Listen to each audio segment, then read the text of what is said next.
Sampurasun warta jati Sunda. Ambu sekedik bade ngidung heula berkawis kebudayaan. Mangga. Kebudayaan nilai luhung bangsa urang. Kebudayaan pikayana bangsa urang. Kebudayaan jadi jati diri bangsa. Kebudayaan ngahijikeun persatuan bangsa. Bangsaku budaya jadi cerdas. Bangsaku budaya citra bangsa jadi luhur. Budaya ngajadikeun masyarakat jadi sejahtera. Budaya warisan bangsa urang. Budaya warisan lemah cai urang hayu hayu hayu hayu. Urang hirupkeun deui budaya bangsa urang. Rampe. Hatur nuhun. Iya, luar biasa. Pamirsa YouTube di mana we ayana luar biasanya dangat ayeuna warta jati Sunda sejak ngaguar patali sareng kontestasi pilkada di Jawa Barat nalika KDM biasa ngengingkeun 62% ieu luar biasa. Tangtosna pangrojongna ti masyarakat Jawa Barat. Mari kitu tim warta jati Sunda sumping ya ka Mabes dina raraga sakahiji atuh urang teh kedah ngawilujengkeun tina jadi pinunjul dina konsultasi pilkada Jawa Barat. Paresan narasumber urang saya dua ya, Kang Safrial sarjana ekonomi salaku koordinator RKDM. R teh relawannya Kang. Relawan. Ambu sampurasun. Rampes. Kang Safrial sampurasun. Rampes. Ieu tos getek Kang ti kamari teh hoyong gira-gira enggal naroskeun. Mohon. Direhing tina pasca pilkada eta aya harapan ti warga Jawa Barat karena tarekah Kang Dedi dina ngongkolakeun seni sareng budaya Sunda. Tah manawi program-program nu sejak engke baris dipintonkeun Kang saparantosna pasca konsultasi pilkada Jabar non we Kang manawi teh dibewarakeun kanggo warga Jawa Barat. Mangga Kang. Mohon. Janten Sim Kuring Safrial keleresan koordinator Markas Besar Relawan Jawa Barat Istimewa. Leres. Janten Sim Kuring nganggo bahasa persatuan we nya. Oh, Pilih bahasana ya kirang ieu bisi lepat bahasa nasional. Jadi bahasa nasional bahasa persatuan we. Leres. Jadi alhamdulillahirabbil alamin tentunya kita bersama-sama mensyukurinya masyarakat Jawa Barat atas kemenangan sosok pemimpin yang memang diinginkan. Sosok tokoh Kang Deddy Mulyadi, tokoh yang memang peduli dengan masyarakat Jawa Barat. Urang sami-sami ngarojong untuk menjadi pemimpin Jawa Barat dan alhamdulillah menjadi pemenang. Dengan angka 62%. Artinya ini bukan kemenangan daripada relawan saja ataupun Kang Deddy Mulyadi, tapi kemenangan bagi masyarakat Jawa Barat Istimewa. Nah, pertama memang Markas Besar Relawan ini dihadirkan dalam rangka bagaimana mengkoordinasi kurang lebih 300 grup-grup komunitas relawan se-Jawa Barat. 300 kan? Betul. Wow. 300-an. Jadi memang hadir atas dasar panggilan hati, panggilan moral, keinginan sendiri, tanpa ada dimobilisasi satupun. Karena kesadaran sendiri dari kesadaran warga. sendiri, ingin hadir untuk bagaimana sosok Kang Deddy Mulyadi jadi pemimpin Jawa Barat. Wow. Dasar itulah supaya kita ada satu sinergi, satu frekuensi yang sama. Betul. Adanya hadir Mabes ini. Betul. Baik informasi-informasi terkait pergerakan relawan yang kira-kira ada di Sukabumi atau di Garut, Kuningan, Cirebon. Nah, di sini center informasi pergerakan-pergerakannya. Supaya tetap dalam satu misi, satu visi kan. Betul. Tetap di on the track. Betul, supaya memahami seperti apa program-program Bapak, visi misi Bapak. Disitulah kita mensosialisasikan Betul. agar relawan-relawan ini bekerja ke daerah-daerah, menyampaikan ke masyarakat Jawa Barat terkait visi misi dan program-program Kang Deddy Mulyadi dan Kang Erwan Setiawan. Dan itu harapan itu menjadi kenyataan. Alhamdulillah, dan harapan itu menjadi kenyataan.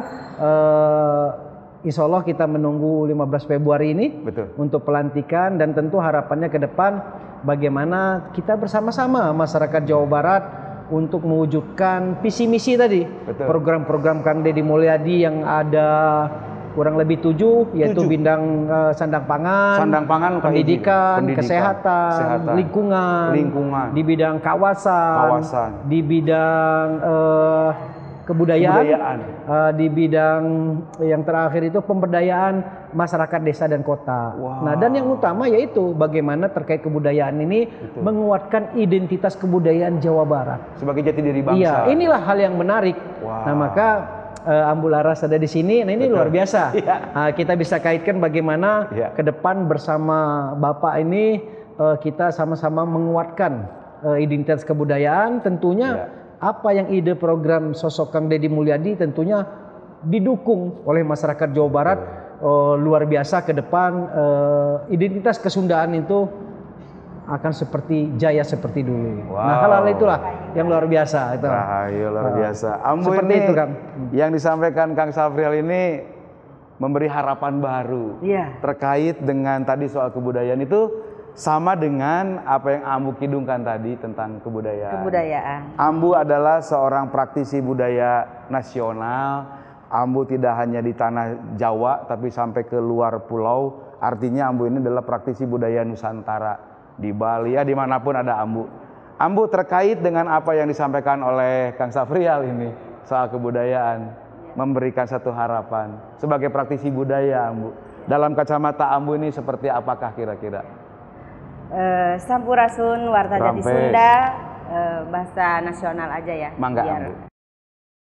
Sampurasun warta Jati Sunda, dina denget waktos ayeuna urang ngebahas perkawis kebudayaan. Bahasa Indonesia. Mohon. Sekedikna urang ngarojong program pemerintah, terutama Bapak Gubernur terpilih Bapak Kang Deddy Mulyadi, kanggo program pemajuan kebudayaan. Pemirsa Warta Jati Sunda, masyarakat belum banyak yang paham, belum banyak yang mengerti bahwa seni dan kebudayaan itu sudah sangat disupport oleh pemerintah. Dan banyak sekali peraturan-peraturan perundang-undangan yang memang sudah diatur oleh pemerintah dan untuk tujuan pemajuan kebudayaan. Nah, ini sedikit kita memberikan informasi kepada masyarakat ya Pak Safrial ya, bahwa peraturan pemajuan kebudayaan itu peraturannya itu ada 3. Satu yaitu Kang Denny diatur melalui undang-undang. Keduanya diatur melalui peraturan pemerintah. Ketiganya melalui peraturan presiden. Nah, tetapi yang sekarang sangat unik dan spesifikasi yang betul-betul rangkaian pasal-pasalnya itu memenuhi sekali syarat untuk pemajuan kebudayaan ini kita bahas mengenai masalah Undang-Undang Nomor 5 Tahun 2017 tentang pemajuan kebudayaan nasional. Nah, tetapi dalam perundang-undangan ini, dalam undang-undangnya tidak hanya undang-undang ini saja yang mendukung pemajuan kebudayaan, tetapi di sini ada undang-undang Undang-Undang Dasar 1945 pasal 32 yang di sini mengatakan bahwa pemerintah memajukan kebudayaan nasional Indonesia untuk menegaskan bahwa kebudayaan merupakan pilar kehidupan bangsa, pemirsa. Jadi betapa pemerintah sudah sangat paham bahwa kebudayaan ini adalah suatu pilar bangsa. Ditambah lagi dengan adanya pada zaman presiden kita pertama, yaitu Presiden Soekarno. Nah, Presiden Soekarno pada tanggal 17 Agustus 1964 sudah menyentuhkan Trisakti. Oh, apa itu, Nah, Ambu? Trisakti ini ada berarti tiga ya. Ada 3 dari ketentuan yang ada dalam Trisakti itu, yaitu 1, berdaulat dalam politik.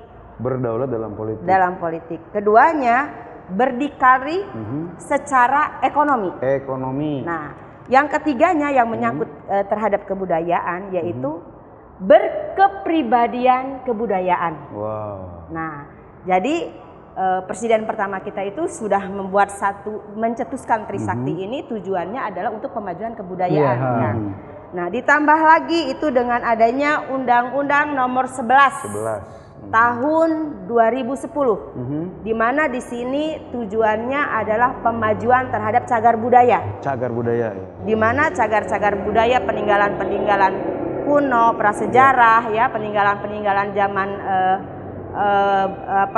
perjuangan ini pun diatur dalam undang-undang, yaitu Undang-Undang Nomor 11 tahun 2010.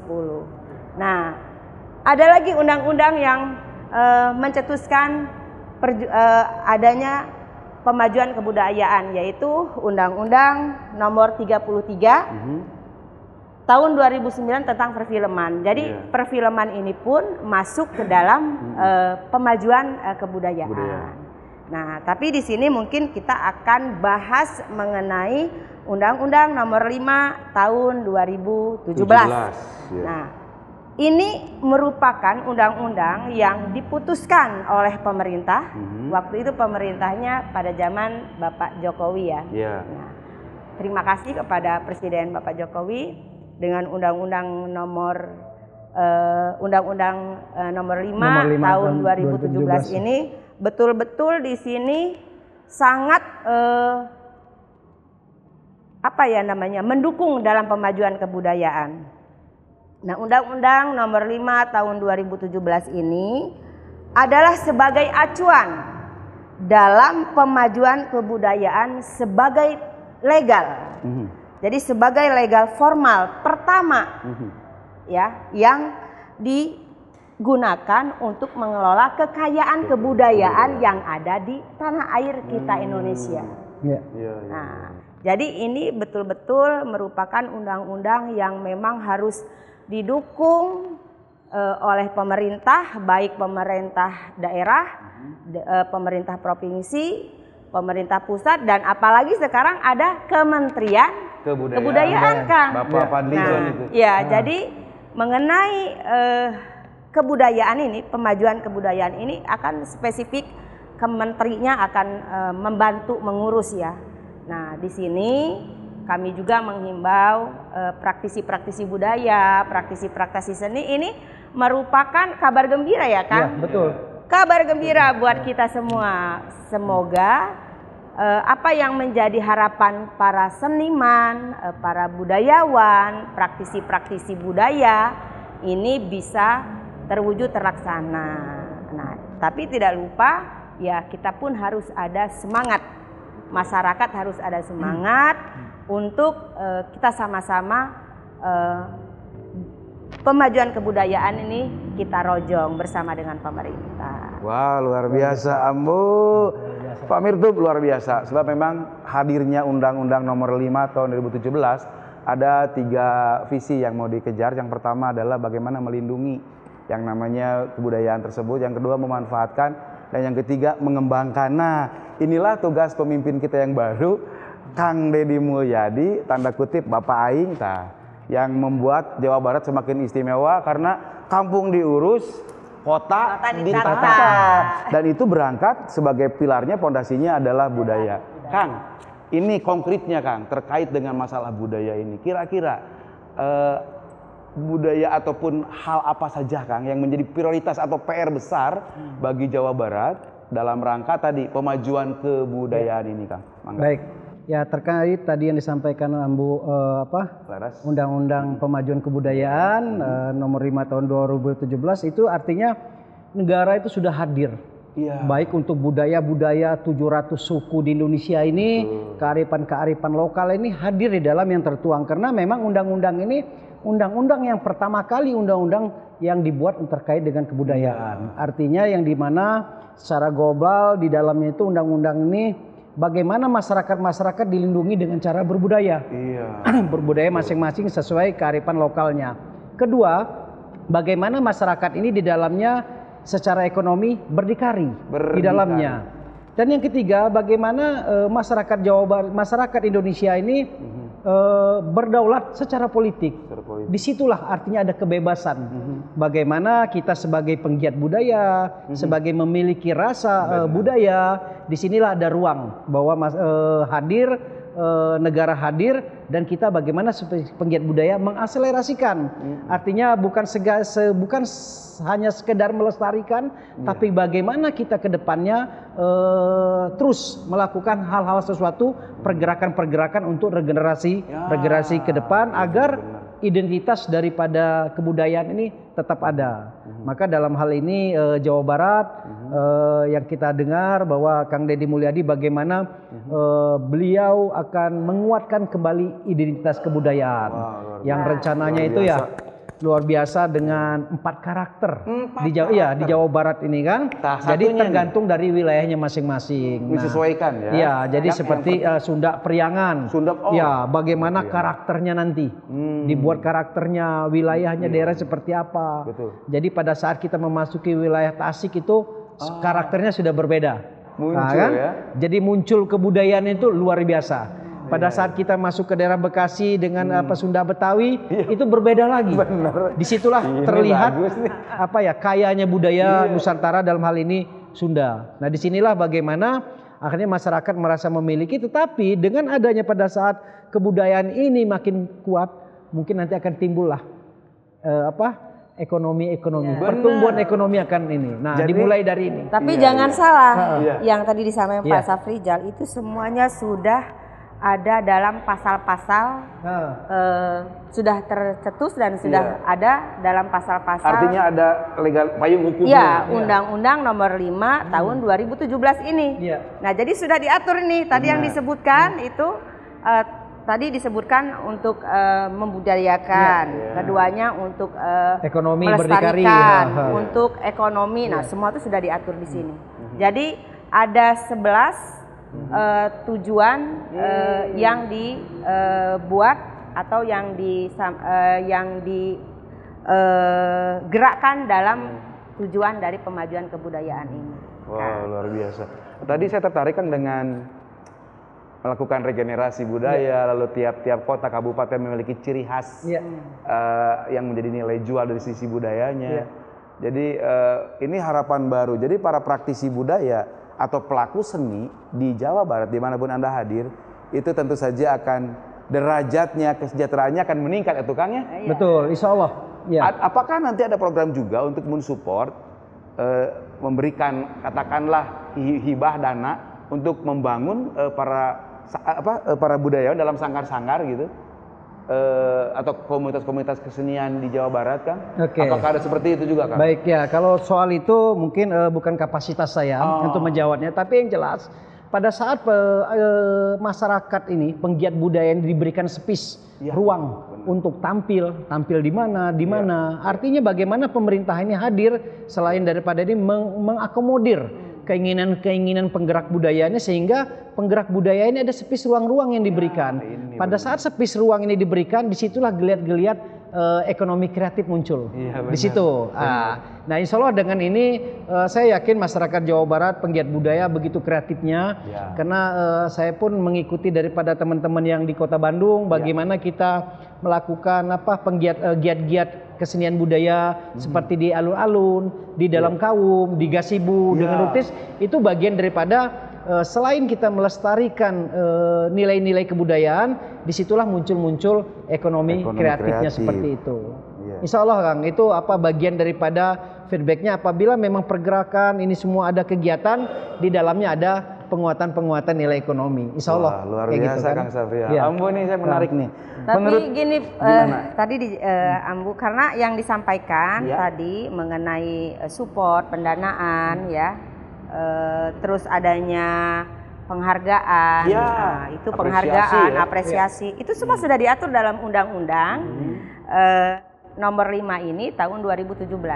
Jadi kalau kita mempelajari spesifikasi dari undang-undang nomor 5 tahun 2017 ini, apa yang disampaikan Pak Safrial itu sudah semuanya ada dalam pasal-pasalnya. Nah, jadi tinggal bagaimana masyarakat mampu mempelajari, memahami dari undang-undang nomor 5 2017 ini, Kang Denny, begitu. Jadi itu sudah ada Pak dalam Undang-Undang nomor 5 2017 itu. Tinggal melaksanakan. Tinggal melaksanakan. Bahkan Kang, Undang-Undang nomor 5 2017 ini juga menjamin keamanan. Dilindungi hak-hak dari hak-hak berinovasi, kreativitas para pelaku-pelaku seni dan budaya itu dilindungi. Gitu. Jadi kalau misalnya ada butuh support, dukungan, misalnya seperti para seniman gitu ya, dia peralatan dan segala macam. Nah, di sini sudah diatur dalam Undang-Undang nomor 5 tahun 2017. Nah, Ambu nih masih di Ambu. Apa sajakah yang sudah Ambu berikan contoh teladan gitu ya di dalam rangka Ambu sebagai seorang praktisi budaya untuk juga menginspirasi terkait dengan pemajuan kebudayaan. Barangkali nanti Baraya Sunda di kota dulu di Lembur, kita bisa belajar dari seorang tokoh nasional praktisi budaya Ambu Laras. Kira-kira apa, Ambu? Jadi begini Kang, objek pemajuan kebudayaan ini ada 10. Ada 10. Ada 10 ya, yang menjadi prioritas menurut yang diatur dalam Undang-Undang nomor 5 tahun 2017 ini, yaitu adanya tutur lisan, terus adanya kesenian, adanya adat istiadat, terus adanya tradisional, kebudayaan tradisional, terus adanya teknologi tradisional, terus adanya mainan rakyat, mainan yang budak lembur, keulinan budak lembur gitu ya. Terus ada ritus. Ada ritus. Nah, jadi 10 objek pemajuan kebudayaan ini sudah diatur dalam aturan Undang-Undang nomor 5 2017. Nah, ini prioritasnya. Nah, Ambu selama ini karena datang dari nurani hati, kecintaan terhadap budaya yang ada di tanah Sunda, ya, khususnya ya umumnya mungkin Nusantara ya. Jadi Ambu mencoba untuk contoh misalnya dalam ritus. Nah, dalam ritus walaupun agama kita melaksanakan, tetapi ritus-ritus yang menuju ke pembangunan ataupun kemajuan kebudayaan ini tetap Ambu lakukan. Nah, contohnya seperti ini, nyawang bulan. Pada saat bulan purnama, Pak. Nah, itu di zaman dahulu kala kakek nenek saya itu melakukan ritual. Nah, ritual itu menyiapkan sesaji, terus melantunkan kidung, harapan, doa-doa, terus bersyukur kepada Tuhan bahwa Tuhan sudah memberikan cahayanya melalui bulan purnama. Bulan purnama walaupun malam hari, tapi pada saat dia purnama itu dia memberikan cerah kepada semua makhluk di alam bumi. Nah, di situ kita harus ada upacara ritual sadu pasaduan namanya. Di situ sadu pasaduan itu berisi pengharapan, doa, terus kita juga memuji Tuhan, memuji para leluhur kita, kita berinteraksi dengan alam semesta. Nah, seperti itu sehingga kita memohon juga adanya keselarasan alam. antara angin, api, air, tanah itu mereka adalah makhluk Tuhan sebagai zat Tuhan, sebagai zat Sunda disebutnya, ini harus ada keselarasan. Nah, pada saat bulan purnama itu disitulah kita ada melaksanakan ritus. Nah, di sisi lain ada namanya ritus pada saat panen padi, pada saat mau menanam. Walaupun Ambu tidak punya sawah, kasihan banget ya, tidak punya sawah. Tapi Ambu, karena Ambu pengen mengetahui bagaimana pemahaman ilmu padi, sampai Ambu bikin sawah di lantai 3, Kang. Di rumah Ambu bikin sawah. Bikin sawah. Atau harus ada leit lumbung padi. Ya, alhamdulillah juga Puji Rahayu ada leitnya. Jadi Ambu membuat leit ya. Di lantai 3, ya, di rooftop gitu. Ya, gitu. Nah, di situ pada Ambu melihat kalender nih. Pada waktu musim menanam, di situ Ambu melakukan ritual. Tapi ritual itu tujuannya adalah memohon kepada Tuhan supaya para petani-petani pada saat mereka bersiap turun ke sawah menanam, supaya mereka diberikan kebaikan, tidak ada bencana, tidak ada hama. Begitu, itu doanya ada. Kalau dalam ritual itu dia memakai dengan ritual kata-kata jengjaokan. Nah, seperti itu. Nah, itu kita pakai juga. Ini kan pelestarian budaya juga. Iya, pelestarian budaya karena ritual ini adalah satu objek pemajuan kebudayaan. Nah, jadi bagi para pelaku budaya, baik masyarakat yang ada di Tatar Sunda, yang memang dulu leluhur-leluhur nenek moyangnya melakukan hal yang seperti itu jangan kita merasa takut, jangan merasa kita bahwa ini adalah musyrik, bahwa ini adalah keluar dari ajaran sesat. Nah, sekarang ini kan banyak fenomena-fenomena. Setiap kita melakukan itu dari golongan-golongan yang lain itu mendiskriminasikan kita gitu, sehingga kita juga ada down yang mental yang down ya. Nah, tetapi Ambu tetap melakukan itu gitu, karena keyakinan dalam diri Ambu ini tidak ada unsur apapun, karena semuanya kita menghadapkan dan kita pasrahkan dan kita berdoanya kepada Tuhan Yang Maha Esa. Karena ini kan peradaban ya. Satu sisi kalau kita berbicara agama itu keyakinan kita ya kepada Allah. Artinya tetapi kalau budaya ini bagaimana kita melakukan peradaban masa lampau, baik karun-karun kita yang tetap kita harus lestarikan. Nah, itu jelas berbeda. Artinya terkait dengan hal agama. Terus mengenai naskah. Nah, manuskrip ini masuk juga dalam objek pemajuan kebudayaan. Nah, Ambu Puji Rahayu ada manuskrip-manuskrip yang naskah-naskah kuno ya, yang ada di Tatar Sunda, baik cerita-cerita pantun atau naskah-naskah kitab Sunda. Nah, itu juga sama Ambu dipelajari. Nah, karena di situ ada nilai-nilai budi pengerti, keluhungan, nilai-nilai ajaran leluhur kita yang begitu sucinya luhur itu sama Ambu coba dibuat artikel-artikel ringan. Nah, untuk bisa disampaikan Pak kepada masyarakat gitu, kepada generasi seperti itulah. Terus di sisi lain yang Ambu kembangkan adalah melalui seni lukis. Oh, Ambu juga. Oh iya, pelukis. Iya. Melalui seni lukis. Jadi dari seni lukis ini Ambu coba melukiskan tokoh-tokoh masa lalu. Prabu Siliwangi. Ya, terus tokoh dewa gitu tokoh ratu, seorang ratu gitu. Karena memang mau tidak mau peradaban zaman dahulu itu pernah terjadi, pernah ada. Gitu.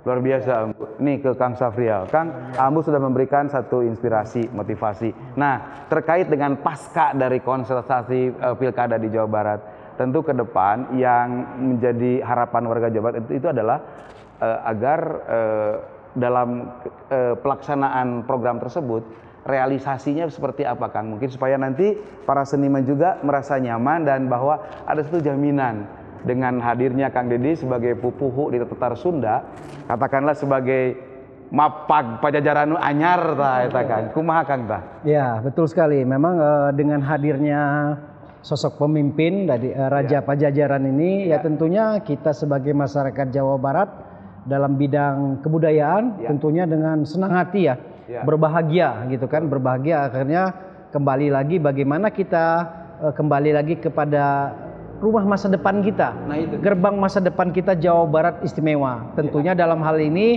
istimewanya di bidang kebudayaan seperti apa. Banyak hal sebenarnya yang harus kita lakukan sebagai masyarakat, sebagai warga ini, bagaimana kita bisa selain kita melestarikan, kita juga harus sosialisasikan kepada generasi-generasi yang itu yang penting ya. Karena kejayaan itu nggak terlepas dari kita saja, tapi bagaimana kita bisa melestarikan kepada generasi muda, apalagi generasi muda sekarang ini dengan kondisi yang budayanya berbeda gadget ya. Nah maka kita banyak hal lah seperti saya yang sudah kita lakukan itu dengan adanya diskusi, seminar wawasan kebangsaan. Nah, wawasan kebangsaan itu kan ada undang-undang, ada NNKRI dan ada Bhinneka Tunggal Ika. Nah, di dalam Bhinneka Tunggal Ika inilah bagaimana kita menyampaikan kepada regenerasi ini bahwa luar biasa kekayaan Nusantara ini. Dalam hal ini bagaimana nilai-nilai kekayaan kebudayaan Sunda ini harus dipertahankan oleh masyarakat Sunda. Dimulai ini tetapi tidak hanya sebatas itu.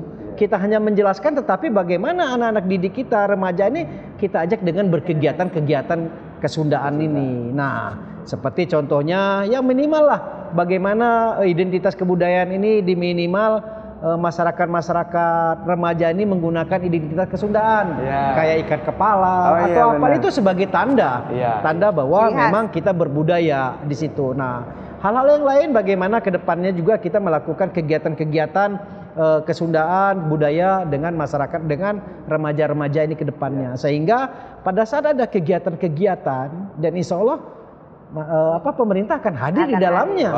Kayak gitu kan. Nah, kita kembali lagi kepada masyarakatnya di situ. Kang Denny, tadi yang disampaikan Pak Safrial itu salah satunya tadi adanya informasi atau promosi sosialisasi. Nah, itu sudah diatur dalam Undang-Undang Nomor 5 2017 ini. Nah, jadi memang sudah diatur semua. Terus tadi informasi, promosi itu ternyata diatur dalam undang-undang ini tidak hanya pemerintah, tapi merupakan kewajiban semua masyarakat kita. Jadi kita itu punya kewajiban untuk mempromosikan, untuk mendata, terus untuk menyampaikan kepada pemerintah. Nah, jadi kalau misalnya kita menemukan suatu, misalnya contohnya ya, objek pemajuan kebudayaan mengenai tutur lisan dari suatu daerah. Nah, masyarakat yang menemukan itu dia punya hak dan dia berkewajiban juga untuk melaporkan supaya nanti bisa didata, mungkin nanti oleh pemerintah dari dinas dari dinas pariwisata kebudayaan bisa bekerja sama, dan hal yang disampaikan itu semuanya sudah diatur di dalam Undang-Undang Nomor 5 2017 ini. Luar biasa.